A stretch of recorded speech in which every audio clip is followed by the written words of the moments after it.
We are back. We are back, and something different today. So, this is the last podcast of the year. This is the last podcast, D-Man. This is the last podcast we have. And I must tell you, it's very strange sitting on the other side of the chair. You're in the hot seat today. I am in the hot seat today. But it's a pleasure to be here. It's a pleasure to be here. It's a pleasure to be on this side as well. Oh, that's great. Yeah. That's great. That's great. So what you got for me? What you going to be asking me today, D-Man? Well, the first one, I guess, is how does it feel to be scrutinized? Scrutinized. Well, I wouldn't say being scrutinized is something that comes to mind when I speak to you because our conversations generally that we have are quite friendly. Yeah. So I don't think I'm scrutinized, but I'm looking forward to it. Okay. Well, to be honest, there's not going to be scrutinizing questions. Okay. Just a friendly podcast. A friendly podcast. That's the way we like it. Great. So, I guess the first question is, how was the year? Well, we were very lucky. We were very lucky this year. Incredibly fortunate. Brent English, as you know, we've grown a lot. We've taken on more students. We've had more students doing official Cambridge exams. We've had more students getting into jobs. And it's just been an incredible year. It started back in September. And it's grown. And I'm so happy. And I'm so, I feel so fortunate to be in this situation of where we find ourselves now, to have the students and also good people. We're surrounded by good people with positive energy, and that makes a difference. Yeah, I think the positive energy, is definitely a good thing. So Absolutely. And well, yeah, you've certainly worked hard enough this year. Well, I think, I'm very fortunate, D-Man. I'm very fortunate because Derek. I'm very fortunate because I've got good people working here also, people like yourself and the other teachers that work here and the teachers that work online. We're very lucky, mate. I'm very lucky. So really, I can't complain about anything, to be honest. Well, yeah, hopefully we'll continue the success and the hard work. That's what we want. Yeah. And so, how old is Brent English now? So Brent English, officially, as it is now, as we know it, started back in 2015. So we're coming up onto 10 years. Wow. That's in this present location. But as a teacher, I've been moving around. I started teaching here in 2006 in Spain, in Coruña. almost 20 years ago now. Almost 20 years ago. And it's been 20 years of great memories. And learning. That's the most important thing. Yeah, and so, well, as everyone knows, you're from a beautiful country called South Africa. Oh, yes. And 4 times Rugby World Cup champions. I thought I'd add that in. 4 times. 4 times. So, you left South Africa. How old were you when you left? Well, I left South Africa when I was 21 years old. Okay. I was studying law, and I decided to take a break from law and to travel to England. I was very lucky because my aunt had a business in England, in Yorkshire. She had a house in London, but her business was in Yorkshire, in the north of England, a furniture factory. And so I was very lucky I was able to go there and work in the beginning with her. So you studied law, then you became a furniture maker. A furniture maker. I was a very bad furniture maker. I can tell you that now. And I remember my uncle, who was also in the company.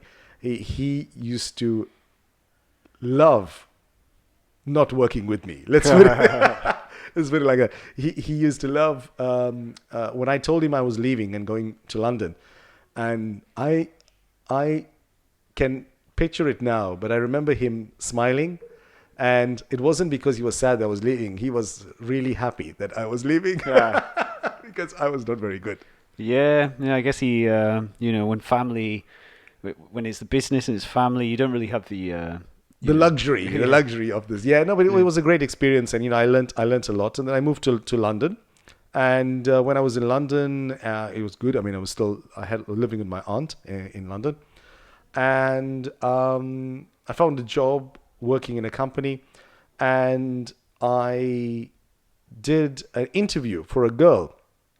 Oh, In the, I know where this is going. I did an interview for a girl, a Spanish girl, and that Spanish girl and the rest is history. And Yeah. this is the reason why I'm in Spain, my friend. When was this interview then? What year? The interview was, I think, in 1998, around there. Okay. So it's like 26 years ago now. So it's a long time ago. And the rest is history. The rest is history. And I'm Yeah. here in Spain. So, I mean, so then that's the reason you came to Coruña. Yes. I imagine Coruña was very different. It back was. It was. Coruña, when I came back in 2000, I first came here, I think, in 1999 or 2000, around then. And it was completely different. Coruña was not at all what you expect, like for what you get today. Yeah. But there was this company called Inditex that was, it was the buzz. Everyone was, Inditex, Inditex, Inditex. What came first, Inditex or Coruña? Coruña's always been here, my friend, and it will always be here. And I was very, very fortunate to come in here when I moved here in 2005.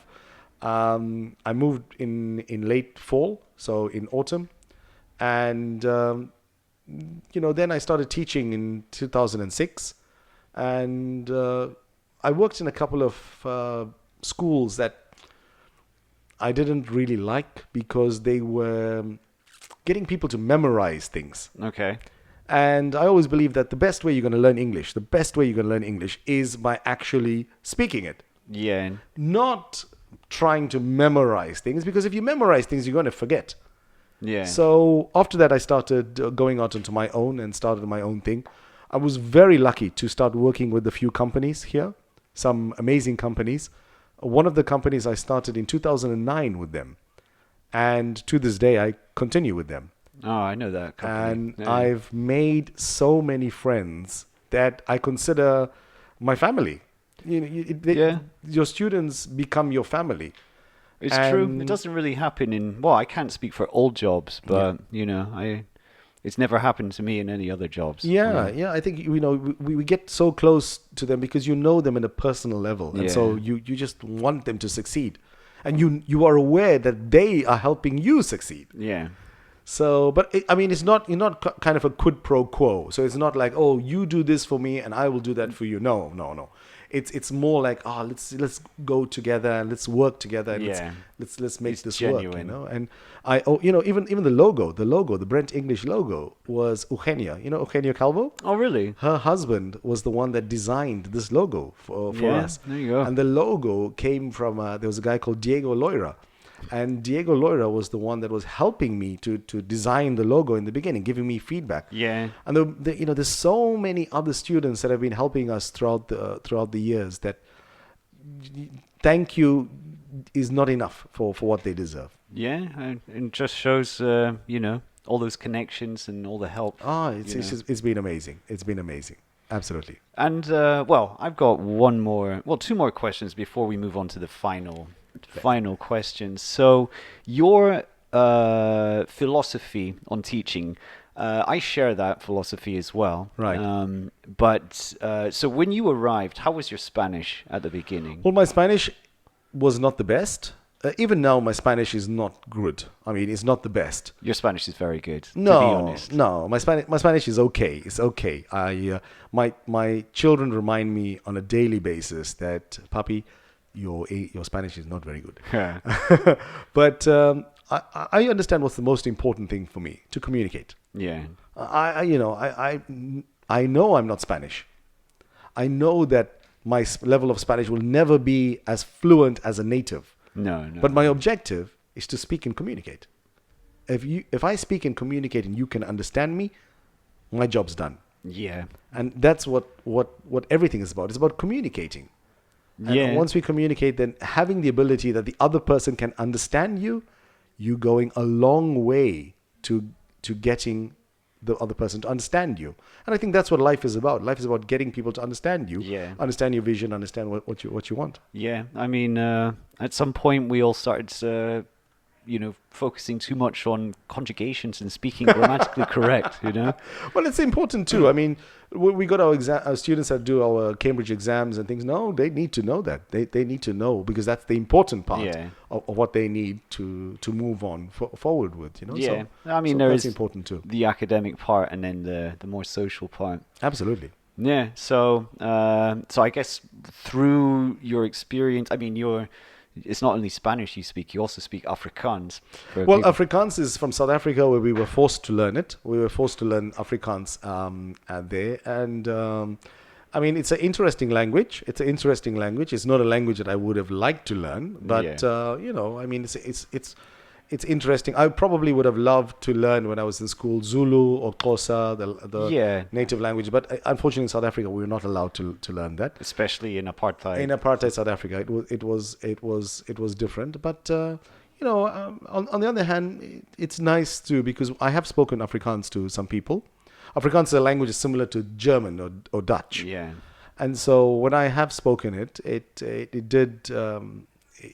You build a connection with people, Yeah. and building that connection is all that we want, really. Yeah. So, I guess with your experiences with Afrikaans and Spanish, that's how you kind of developed your own philosophy and teaching style. And all that. That's what kind of helped me also when we did our fast pass, when we created our fast pass method of the 15-minute classes, and now we're going to 10-minute classes with the boosted classes. Yeah. I think it has to be something that moves around your life, and not that you have to move around the life of the language. Yeah. Because if that happens, you're always going to be fighting. You're always going to be having a difficult time, because you are not able to adjust, and it is not able to adjust to you.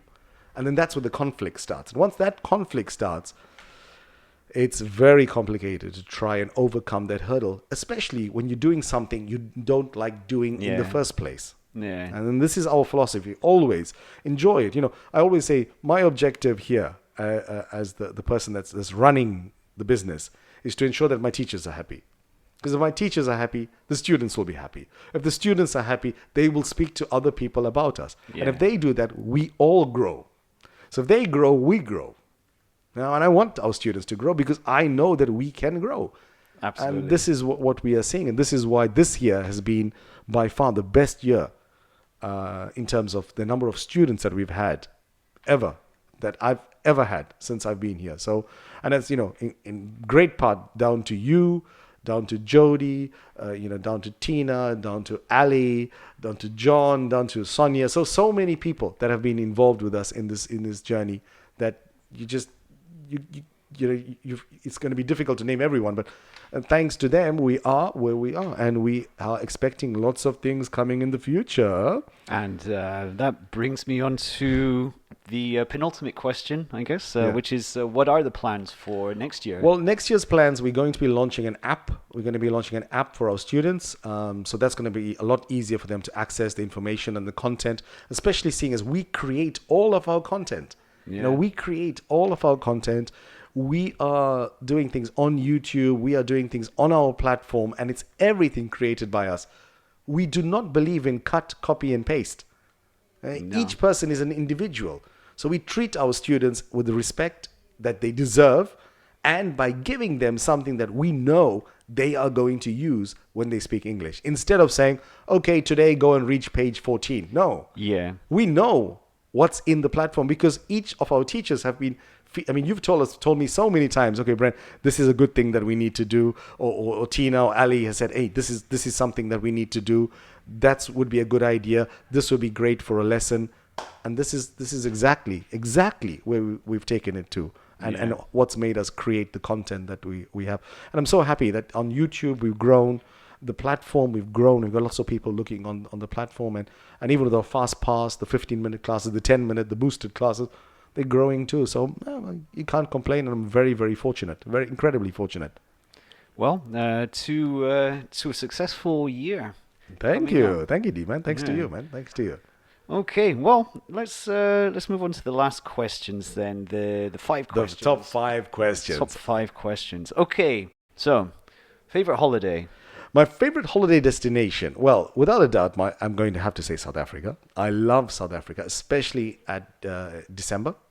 If you're going Okay. in December to South Africa, it's wonderful because it's summer, Yeah. and I love celebrating Christmas in summer. I love it. I love it. Yeah. If Barbecue for Christmas lunch. barbecue for Christmas is amazing. If not, New York. I love New York. New York is just amazing, amazing city. I love the city. I love the culture. I love everything about New York.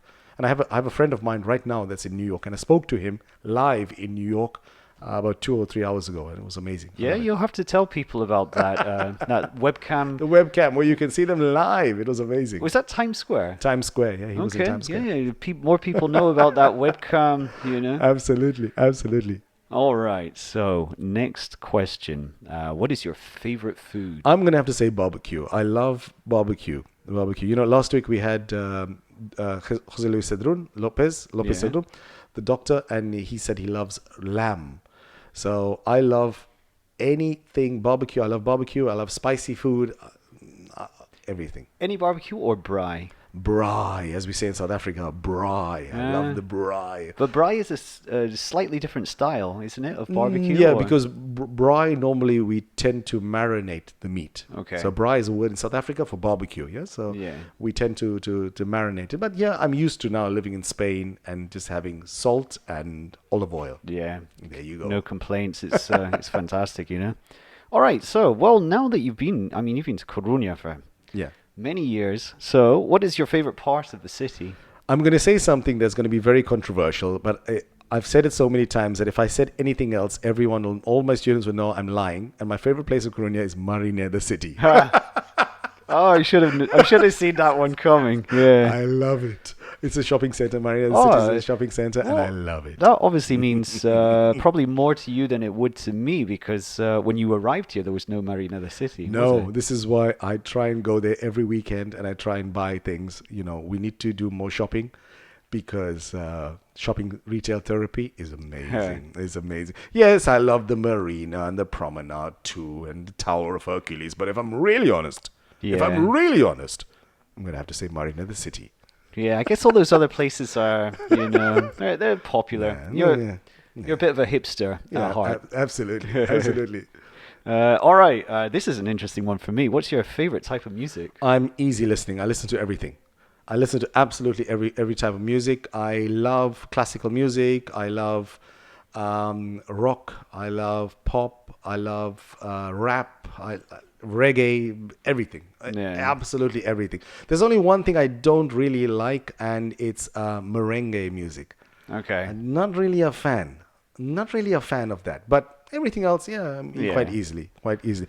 Favorite band of mine is the band that you hate, the Beatles. I love the Beatles, and you don't like the Beatles. Yeah, I know. yeah. I don't know why. I don't know why I'm not a fan. Maybe I'm a hipster. Maybe you are. Maybe you are. Yeah, I mean, also just from our conversations, you've got a bit of an encyclopedia in your mind for music and Music. Well, and I songs. know, and- I know of a few, but it wasn't me. It was my cousin Ian. He was the one that, from a young age, would ask me, "Who sings this? Who did this?" And you know, and he's incredible. Wow. He's absolutely incredible when it comes to music and stuff. He's amazing. He's the encyclopedia. Okay. Yeah. All right, last one. What's your favorite movie? Ooh, that's a difficult one. I've asked this question many times, and my favorite movie that I like watching would probably be. There's two, and they're completely different. One is Wayne's World. Yeah. I love Wayne's World. You know, it's just so crazy. I love. Swing. I love it. I love it. I love it. You know, Sphincter says what? I love Wayne's World, and I also like the Godfather. I love the Godfather. Oh, also. two very different genres. Yeah. They absolutely are completely different. But you know, I suppose that in different times of your life, you have different things. That you Yeah, like, so I mean, also like a lot of people struggle with favorite movie, and Yeah. I think it's because of the genres and all Yeah, that. You know, because absolutely. maybe they'd say, "Well, I love The Godfather," but then Yeah. you know, I like the silly kind of Wayne's World. Absolutely, absolutely. Yeah. Well, whatever gets you through, whatever gets you through, and takes your mind off things. I think that's very important. Yeah, yeah. So, Well, that's all the questions I've got for you today. Well, thanks, D-Man, for doing this interview with me. I hope the students get a better understanding of me, who I am, and what we're trying to do here. When we are so fortunate. There's no other word I can say. We are just so fortunate or so lucky to be in the situation that we are in, and have the opportunity and the privilege to be able to teach people and enjoy it and learn from it ourselves. I know this might sound like a cliche, but it's true. I mean, I truly believe we are just blessed to have whatever we have, and for me to have whatever I have. So thank you, to you and to all the guys and all the people that listen to this and all the people that have supported us over this year and even beyond that. Thank you, and yeah, well, let's look forward to the new year. Roll on. Fantastic.